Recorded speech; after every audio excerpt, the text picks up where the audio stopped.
రెండవ రాజుల గ్రంథము 18వ అధ్యాయము 4వ వచనం.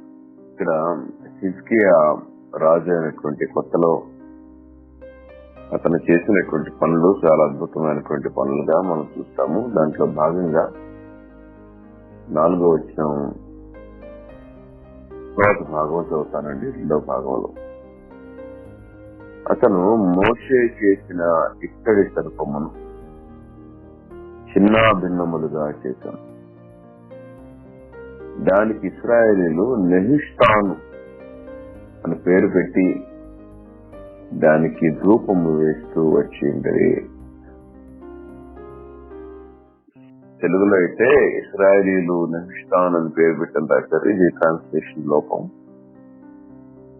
దీంట్లో నిజానికి నెహిష్టాను అని పేరు పెట్టింది హిజ్కియా పెట్టాడు. దానికి పేరు హిజ్కియా దాన్ని నెహిష్టాన్ అన్నాడు. మనకందరికీ తెలుసు హిజ్కియా 25 సంవత్సరాల వయసులో ఏలుబడి చేయడానికి వచ్చాడు. చాలా దుర్మార్గుడైనటువంటి తండ్రి హిజ్కియా తండ్రి ఆహాజ్ చాలా హేయమైనటువంటి పనులు చేశాడు. చాలా దుర్మార్గ పనులు, అసలు చెప్పడానికి కూడా మాట్లాడడానికి కూడా వీళ్ళైనటువంటి దుర్మార్గాలు, అసహ్యమైనటువంటి జీవితాన్ని ఆహాజ్ జీవించాడు. అయితే అంత భయంకరమైనటువంటి రాజు కడుపున ఇంత అందమైన ఇంత నీతి కలిగినటువంటి రాజు పుట్టాడు అని అంటే చాలా ఆశ్చర్యం కలుగుతుంది. జీవితాల్లో దేవుడు గొప్ప కార్యాలు చేస్తాడు. మన బ్యాక్గ్రౌండ్ ఎంత భయంకరంగా ఉన్నా దేవుడు మన బిడ్డల్ని లేవనెత్తడానికి ఇష్టపడుతున్నటువంటి దేవుడుగా మనం గమనించాలి. తల్లిదండ్రులు ఎంత భయంకరంగా ఉన్నా మనల్ని దేవుడు లేవనెత్తేవాడు. తల్లిదండ్రులు ఎంత భయంకరంగా ఉన్నా తర్వాత తరాన్ని దేవుడు కరుణించేవాడుగా దేవుడు ఉంటాడన్నమాట మనం జ్ఞాపకం చేసుకోవచ్చు. హిజ్కియాని మనం చూసినప్పుడు ఈ రాజులందరూ కూడా దుర్మార్గపు రాజులు ఎక్కువ, మంచి రాజులు చాలా తక్కువ. అది దాంట్లో హిజ్కియా చాలా ప్రాముఖ్యమైనటువంటి వాడిగా, దేవునికి ఇష్టమైనటువంటి వాడిగా మనం చూస్తాం. హిజ్కియా తన పితరుడైన దావీదు చేసినట్టు అతని యెహోవా దృష్టికి పూర్ణముగా నీతిని అనుసరించెను అని కూడా ఉంటుంది. అయితే హిజ్కియా చేసిన గొప్ప పనుల్లో ఒక పని ఏంటంటే, మొత్తం దేశంలో ప్రాంతంలో ఉన్నటువంటి ఎత్తైన స్థలాలు, ఉన్నతమైనటువంటి స్థలాల్లో వాళ్ళు నిర్మాణం చేస్తున్నటువంటి గుళ్ళు, గోపురాలు అన్ని కూడా పడగొట్టేశాడు. దేవతా స్తంభాలను వెరగొట్టేశాడు. ఎక్కడెక్కడైతే భయంకరమైనటువంటి అన్ని దేవత ఆరాధనలు జరుగుతున్నాయవన్నీ కూడా కొలగొట్టేశాడు. ఆ రోజుల్లో పని చేయటం అంటే చాలా ధైర్యంతో కూడినటువంటి పని. ప్రజలు అంత భయంకరమైనటువంటి అలవాటు పడిపోయారు విగ్రహారాధనకి. భయంకరంగా దేవునికి వ్యతిరేకమైనటువంటి పనులు చేయడానికి అంత అలవాటు పడిపోయారు. అలాంటి సమయంలో ఒక వింతైనటువంటి మాట ఈ విధకాలను మనం జ్ఞాపకం చేసుకోవాలి.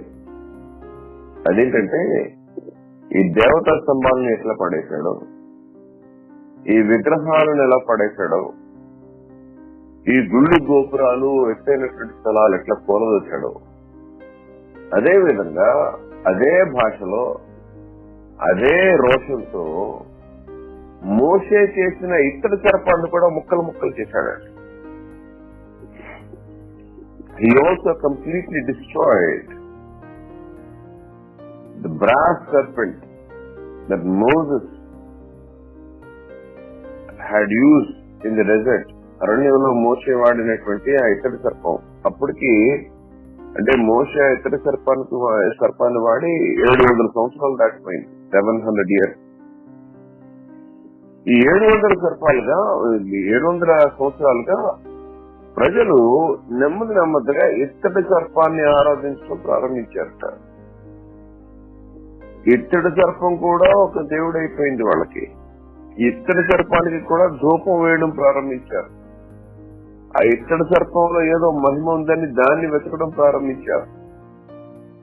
మనందరికీ కూడా తెలుసు, అరణ్యంలో ఈ భయంకరమైనటువంటి ఈ పాములు వచ్చి కాటేస్తున్నప్పుడు దేవుడు ఒక ఇత్తడి సర్పాన్ని చేయించమని మోషేకు చెప్పాడు. ఇత్తడి తీర్పుకు సూచన. ఇత్తడి సర్పం మీద వేలాడినటువంటి వాడు యేసుప్రభు, వేలాడిన సర్పము యేసుప్రభుకు సూచనగా కనపడుతుంది. చనిపోయినటువంటి ఆ యొక్క సర్పం తీర్పు తీర్చబడినటువంటి ఆ యొక్క సర్పంగా, ఆ ఇత్తడి సర్పం ఎప్పుడైతే పైకి కష్టపడిందో ఆ ఇత్తడి సర్పాన్ని చూసినటువంటి వాళ్ళందరూ కూడా బాగుపడ్డారు. జీవం వచ్చింది, వాళ్ళకి బ్రతికారు. చూస్తే చాలు, పాములు కాటేసినప్పుడు ఇతర సర్పాన్ని చూస్తే చాలు ప్రభు కూడా ఇతర సర్పంతో పోల్చుకున్నాడు. నేను కూడా మోషే ఎలాగా ఇతర సర్పాన్ని ఎత్తాడో నేను కూడా అట్లాగే ఎత్తబడాలి అని ప్రభు చెప్పినటువంటి మాట చూస్తాం. ప్రభుకు సూచన అన్నమాట జ్ఞాపకం చేసుకోవాలి. It only symbolised, it was only a symbol. అయితే ఇక్కడ ప్రజలు ఆ సింబల్ ని, ఆ సూచనని, ఆ గుర్తుని కూడా ఆరాధించడం ప్రారంభించారు. చాలా భయంకరమైనటువంటి పరిస్థితి. ఎంత అంటే ఒకవేళ దానితో గుడి కట్టారేమో, ఒకవేళ దాన్నే ఒక భయంకరమైనటువంటి నమ్మకం, ఒక మూఢనమ్మకం దాంట్లో పెట్టుకున్నారు. అమ్మో దీన్ని ఆరాధిస్తే మనం కూడా బతుకుతాం, దీన్ని ఎదురుకు వస్తే మనకు స్వస్థత వస్తుంది, దీన్ని ముద్దు పెట్టుకుంటే మనకి రోగం పోద్ది అని ఒకవేళ ఆ ఇత్తడి సర్పాన్ని వాళ్ళు దేవుని కన్నా ఎక్కువగా హెచ్చించారేమో. ఇత్తడి సర్పానికి ధూపము వేయిచూ ఉండేది అని మనం చూస్తాం. అప్పుడు హిజ్కియా ఆ ఇత్తడి సర్పాన్ని తీసి 700 సంవత్సరాల చరిత్ర అంటే చాలా గొప్ప ఆర్టిఫాక్ట్ అది. నేను అనుకుంటాను ఈ రోజుకి అది ఉంటే ప్రజలు ఇంకా దాన్ని అలాగే ఆరాధిస్తూ ఉంటుంటారు. ముక్కలు చేశాడట. ముక్కలు చేసి కరిగించేసి తీసవతల పారేశాడు. దానికి నెగుష్టాను అని పేరు పెట్టాడు. నెగుష్టాన్ అంటే ఏంటిది? This is only a thing of brass అన్నది అర్థం. ఏంటిది? ఒక ఇత్తడి మొక్కది, ఇది ఇత్తడి మొక్క తప్ప ఏది కాదు అని హిజ్కియా అన్నాడు. ఎంత సత్యమైనటువంటి విషయం అండి. ఏంటది? మనం దేవుణ్ణి ఆరాధించాలా? దేవునికి గుర్తుగా ఉన్న ఇత్తడి సర్పాన్ని ఆరాధించాలా? ఇది ఒక ఇత్తడి ముక్క, this is a thing of brass అని నెగుష్టాన్ అంటే దాని అర్థం. నెగుష్టాను అంటే దాని అర్థం. అది హృదయకాలంలో మనం జ్ఞాపకం చేసుకోవాలి. There are many things that we worship. దేవుణ్ణి కాకుండా అనేకమైనటువంటి విషయాలను మనం ఆరాధన చేసే వాళ్ళంగా ఉన్నాం. ఇతర సర్పం ఒక విగ్రహం అయిపోయినట్టుగానే మన జీవితాల్లో కూడా అనేకమైనటువంటి విగ్రహాలు మనకు కనపడుతున్నాయి. విచారం ఏంటంటే మనకి కూడా సిలువలు చాలా ప్రాముఖ్యంగా కనపడతాయి. సిలువ మనకు ఉండాల, సిలువ లేకపోతే చాలా కష్టం. కేథలిక్ విశ్వాసం ఉన్న వాళ్ళైతే ఆ క్రీస్తు సిలువ మీద వేలాడుతున్నది చాలా ప్రాముఖ్యం. ముద్దు పెట్టుకుంటారు, క్యాండిల్స్ వెలిగిస్తారు, దాన్ని ఆరాధిస్తారు. కానీ సిలువ వేయబడిన యేసును మాత్రమే ఆరాధించామంటున్నారు. ప్రభు బల్ల తీసుకోవటం అనేది ఒక విగ్రహం కొంతమందికి. ప్రభు బల్లలో అన్ని గుర్తులే, ఆ రొట్టె గుర్తే, ద్రాక్షరసం గుర్తే. They're only symbols, but people worship those symbols. ఆ గుర్తులను ఆరాధించే వాళ్ళగా ప్రజలు తయారైపోయారు. వారమంతా చర్చికి రారు,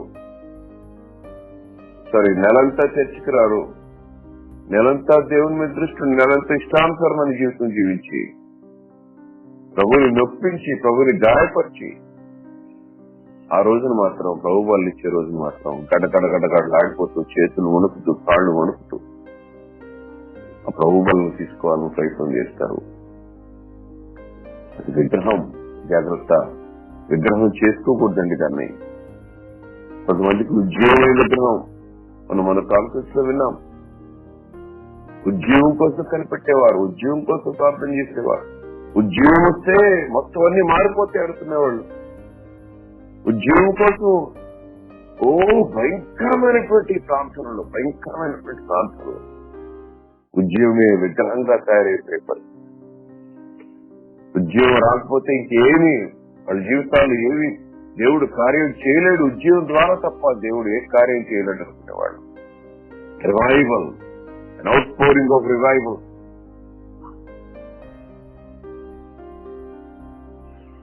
ప్రార్థనను విగ్రహంగా చేసుకునేవాళ్ళు ఉన్నారు. ప్రార్థన అంటే భయంతో చేసుకునేవాడు. అమ్మో వాళ్ళు ప్రార్థన చేసుకోకపోతే ఏమైనా అయిపోతేమో. విగ్రహారాధన లాంటిదే. ప్రార్థన లాంటి స్టేట్ ఆఫ్ అవర్ హార్ట్. ఉపవాసం చేయొచ్చు, ఉపవాసం చేయాలి, ఎవరికి తెలియడానికి వీల్లేదు. ప్రార్థన చేయొచ్చు, దాని గురించి డంకా బజాయించుకుని ఎవరికి చెప్పాల్సిన అవసరం లేదు. ప్రార్థన చేయొచ్చు, కానీ అందరూ చూడాల్సిన అవసరం లేదు. అందరూ నీ ప్రార్థన జీవితాన్ని మెచ్చుకోవాల్సిన అవసరం లేదు. ఇంకా కొంతమంది ప్రార్థన భయంతో, దేవుని మీద అపనమ్మకంతో ప్రార్థన చేస్తారు. మాట చెప్తారు, చాలా విచారం.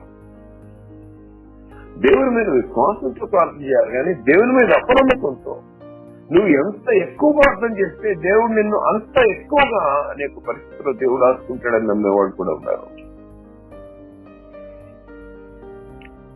టైంను బట్టి, the time is spend in prayer. The heart is important in prayer. Heart is important. ప్రార్థనను కూడా మతంగా చేయడానికి వీల్లేదు. భాషల గురించి మన మధ్య వాట్సాప్ మెసేజ్ వచ్చింది నాకు, భాషలు మాట్లాడడం గురించి. The 100 benefits of speaking in tongues అని. భాషల్లో మాట్లాడినందువల్ల వచ్చే 100 లాభాలు. నిజం కావచ్చు, కానీ ఆ భాషల వల్లే మనకి ఒక ప్రత్యేకమైనటువంటి ఏదో దొరుకుతుంది అని అనుకుంటే మాత్రం అది విగ్రహారాధనే.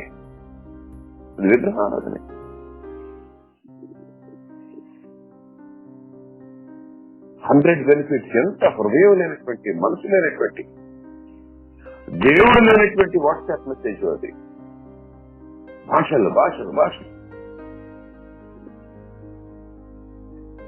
కొంతమంది మ్యూజిక్ ని ఆరాధించే వాళ్ళు ఉన్నారు. పొద్దున్న సాయంత్రం Christian music can be worship. Christian music ని ఆరాధించే వాళ్ళు ఉన్నారు. చాలా మంది మ్యూజిషియన్స్ కి దేవుడు అక్కర్లేదు, మ్యూజిక్ కావాలి. మ్యూజిక్ వాయించినంతసేపు వాయిస్తారు, ప్రసంగంతో ఆ యొక్క ప్రాంగణాల్లో కనపడరు. మళ్ళీ పిలిచినప్పుడు వస్తారు. They have no interest in the word of God. దేవుని వాక్యం ఆసక్తి ఉండదు, ప్రార్థన ఆసక్తి ఉండదు. ఎంతసేపు music has become an idol for them. వాళ్ళకి విగ్రహం అయిపోయింది మ్యూజిక్. కొంతమందికి పాస్టర్లు విగ్రహం అయిపోతారు. మా పాస్టర్ గారు చెప్తే గాని ఏది కూడా చేయలేమని పెట్టుకోండి. మా పాస్టర్ గారు ఆజ్ఞాపిస్తే కానీ ఏది కూడా సత్యం కాదనుకునేటువంటి పరిస్థితి. మా సంఘం చెప్తేనే సరే, ఇప్పుడు మా వేదాంతం చెప్పిందే sir. You worship your own doctrine. You worship your own church. You worship your own pastor.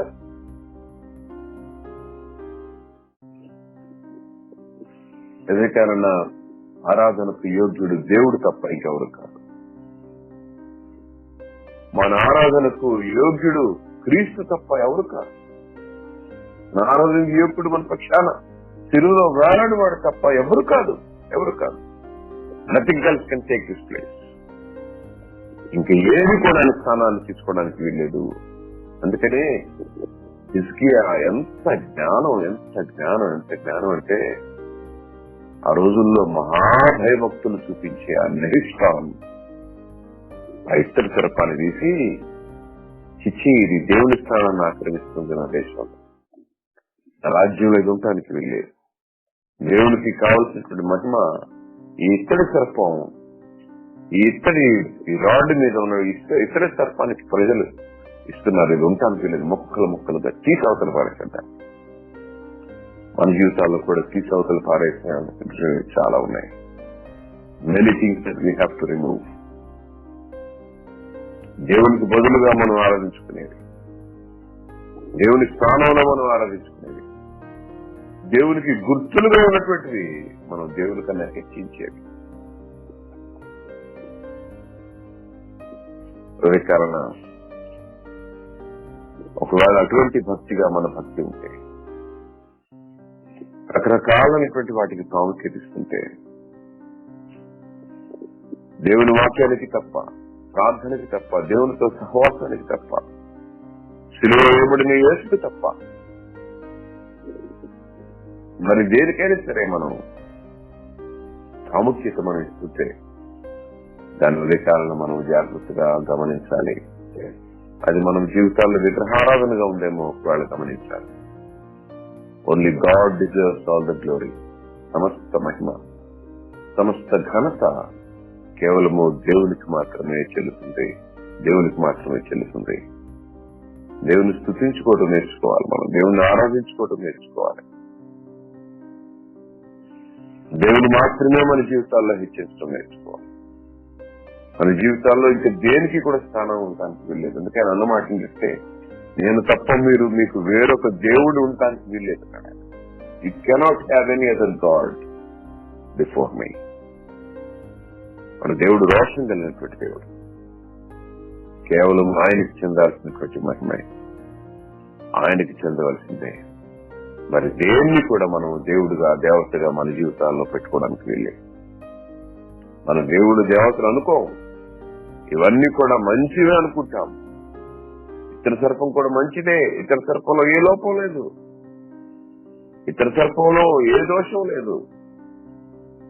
కానీ అత్యంత సర్పం దేవుని స్థానాన్ని ఆక్రమిస్తుంటే మాత్రం ప్రమాదమే. ప్రజలు ఇతర సర్పానికి ధూపం వేస్తుంటే హిజ్కియాకి కోపం వచ్చింది. దేవునికి రావాల్సిన మహిమ ఇతర సర్పాలకు వెళ్తుంది. అందుకే చిన్నాభిన్నాలు చేశారు. మన జీవితాల్లో కూడా చిన్నాభిన్నాలు చేసుకోవాల్సినటువంటి చిన్న చిన్న విగ్రహాలు మన జీవితాల్లో ఉంటాయి. మనం వాటిని దేవుని కన్నా హెచ్చించి మనం మన జీవితాల్లో వాటిని పరిగణిస్తుంటాయి. దాన్ని నాశనం చేసుకుంటే తప్ప దేవునికి మహిమ రాదు. వాటిని తొలగించుకుంటే తప్ప దేవునికి మహిమ రాదు. ప్రార్థన చేసుకుందాం. కృపకల మా దేవానికి స్తోత్రం చెల్లిస్తున్నాను. ఏ రకాలను నేను మహిమపరుచుకుంటున్నాను, నేను ఆలోచించుకుంటున్నాను. మమ్మల్ని మేము పరిశీలన చేసుకుంటున్నాం నాయన. ఒకవేళ మా భక్తి, మా ప్రార్థన, మా సంఘం, మా వేదాంతం ఒకవేళ ప్రభువా నీ స్థానాన్ని ఆక్రమిస్తుంది, మిమ్మల్ని క్షమించండి. మా అలవాట్లు, మా ఆచారాలు, మా సంఘ విధానాలు, మా కాపరి ఒకవేళ ప్రభువా నీకు దూరంగా మమ్మల్ని తీసుకుని వెళ్తుంటే మమ్మల్ని క్షమించండి నాయన. నీ వాక్యం తప్ప మాకు వేరే ఆధారం లేదు. నువ్వు తప్ప ప్రభువా నేను కనపరచగలిగే వాళ్ళు ఎవరూ లేరు. అటువంటి పరిణితి చెందినటువంటి క్రైస్తవ జీవితంలోకి మమ్మల్ని నడిపించినాను. అనుదినము కూడా ప్రభువా సమస్త ఘనత, మహిమ, ప్రభావాలు నీకే చెల్లేలా మేము జాగ్రత్త వహించడానికి మాకు జ్ఞానాన్ని అనుగ్రహించమని శ్రీయోగ్యుడైన మాయసేనామన స్తుతించి కనపరిచి వేసుకుంటున్నాం తండ్రి.